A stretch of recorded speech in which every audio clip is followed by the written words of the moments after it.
शाबाश शाबाश शाबाश, निकल गई निकल गई निकल गई। दौर आ गया। चल आन दो आन दो आन दो आन दो आन दो। ओ भाई मर गए उसे। हाँ, कामयाब हो गया।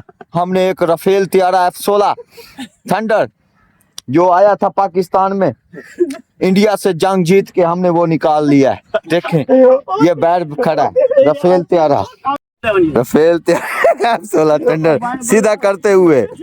पायलट बाकर बलोच, सेकंड लेफ्टिनेंट पायलट मुजाहिद राई, जेर निगरानी नवीद अब्बास। चलो यस, कामयाबी की राह पे चल पड़ा राफेल तियारा।